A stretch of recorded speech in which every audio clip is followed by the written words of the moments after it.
If he's as bad as you say, that half of this country is now supporting this person who could be the 47th president of the United States, why is that happening? This is an election for president of the United States. It's not supposed to be easy. I know, but it's not supposed to be. It is not supposed to be a cakewalk for anyone. So are they misguided, the 50%? Listen, are they stupid? What is it? I would never say that about the American people. And in fact, if you listen to Donald Trump, if you watch any of his rallies, he's the one who tends to demean and belittle and diminish the American people. He's the one who talks about an enemy within, an enemy within, talking about the American people, suggesting he would turn the American military on the American people. We asked that question to the former president today. Harris Faulkner had a town hall, and this is how he responded. I heard about that. They were saying I was like threatening. I'm not threatening anybody. They're the ones doing the threatening. They do phony investigations. I've been investigated more than Alphonse Capone. He was the greatest gangster. No, it's true. No, but think of it. It's called weaponization of government. It's a terrible thing. So, Brett, I'm sorry, and with all due respect, that clip was not what he has been saying about the enemy within that he has repeated when he's speaking about the American people. That's not what you just showed. Well, he was asked about that specific... No, that's not what you just showed. In all fairness and respect to you... that was the question that we asked him. You didn't show that, and here's the bottom line. He has repeated it many times, and you and I both know that.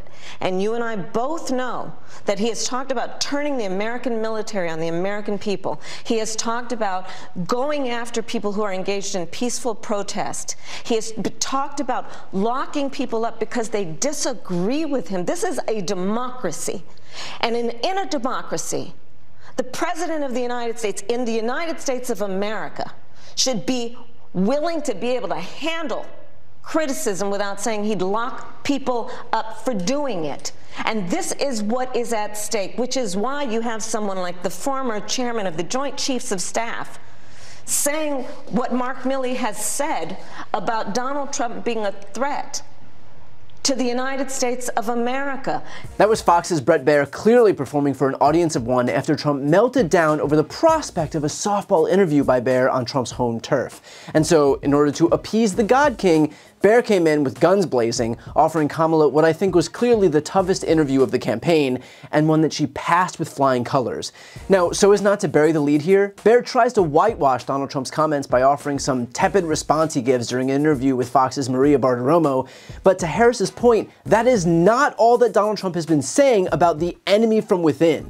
And the reason that she knows about this topic, like it's the back of her hand, is because she literally threw to his exact words during her rally just days ago. And so after all these years, we know who Donald Trump is.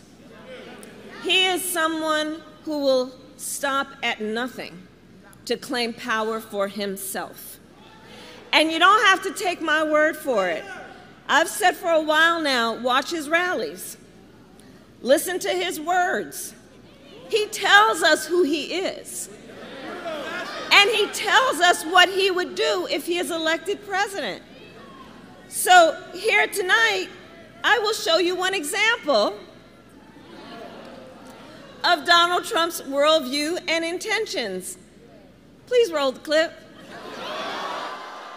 The worst people are the enemies from within. The enemy from within. Those people are more dangerous, the enemy from within, than Russia and China. These people should be put in jail the way they talk about our judges and our justices. Now, if you had one really violent day, one rough hour, and I mean real rough. I think the bigger problem are the people from within. We have some very bad people. We have some sick people, radical left lunatics. And I think they're and it should be very easily handled by, if necessary, by National Guard, or if really necessary, by the military.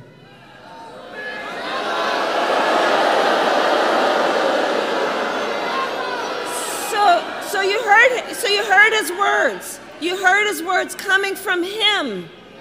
He's talking about the enemy within Pennsylvania. He's talking about the enemy within our country, Pennsylvania. He's talking about that he considers anyone who doesn't support him or who will not bend to his will an enemy of our country. it's a serious issue. He is saying that he would use the military to go after them. Think about this. And we know who he would target. And we know who he would target because he has attacked them before.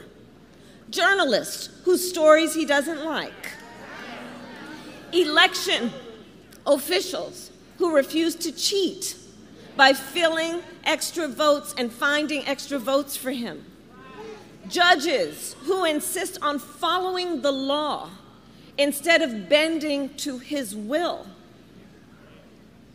This is among the reasons I believe so strongly that a second Trump term would be a huge risk for America and dangerous. So when Baer tries to claim that Trump is somehow not as bad as he seems on this issue, let's not kid ourselves. In fact, take a listen to the full response he gives to Bartiromo about the anti-democratic measures that he's willing to take against what he calls, again, the enemy from within. We are going to end all sanctuary cities immediately. We're going to end them.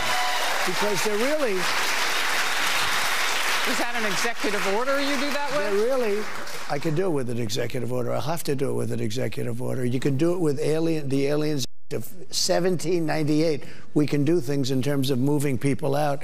We can move them out of the sanctuary cities. Now, I know that Donald Trump is incapable of getting through a complete sentence these days, but what he's trying to say is that he'll invoke the Alien Enemies Act of 1798, which allows the president to deport anyone who is in the country illegally and hails from a country with whom the U.S. is at war. It was the basis for imprisoning the Japanese in internment camps during World War II. In other words, not only would its use be fundamentally misguided and perverted in this instance, but Trump went back to one of the darkest periods in our history to find this legislation. I don't know which one is worse, but frankly, does it really matter? But I want to go back to something that Baer said just at the top of this question. If he's as bad as you say, that half of this country is now supporting this person who could be the 47th president of the United States, why is that happening? That despite how bad Trump is, half the country is still supporting him. Let's think for a moment about why that might be. Bret Baier of Fox News, the network that just paid $787 million for lying on Trump's behalf. I wonder why half of the country might not believe the reality surrounding Donald Trump's criminality and why they excuse his behavior, and whether it has something to do with the very network whose logo is right there in the bottom corner of this screen. Yeah, truly one of life's great mysteries. And to that point, I know that some of you are thinking, why validate this network with an appearance then? And the answer is simple. We can ignore Fox as much as we want to, but that doesn't mean it's going away. It is the most watched news network in the United States. If we refuse to engage with the folks tuning in, then we are ceding that ground to the bad faith actors who appear on their air and lie so freely. So if Kamala goes on air, worst case is that the people who already weren't supporting her still won't support her. But best case, some do. And let's be clear, she did well in what was clearly a hostile interview, meaning it's by no means out of the question that some folks take a second look at her as the result of this. And by the way, think about the broader implications of this interview. At the same time that Republicans are trying to claim that she's been MIA in the media, Kamala Harris has done Call Her Daddy, Howard Stern, All the Smoke, 60 Minutes, and now Bret Baier on Fox News.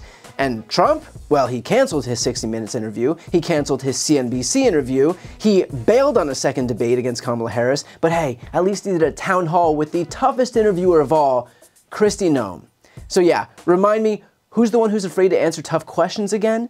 So look, I get what Bret Baier's goal was with this interview, but what he didn't take into account is that he is trying to defend the indefensible, and Harris put that on full display. Because while the gaslighting and obfuscations might work when there's no pushback, Kamala didn't seem very intent on letting him get off scot-free.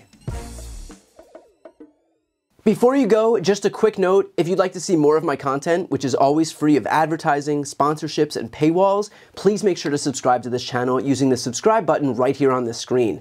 And if you'd like to support my work even further, you can grab a copy of my instant #1 New York Times selling book, Shameless, available for sale right now. That link is also on this screen. Thanks so much for watching.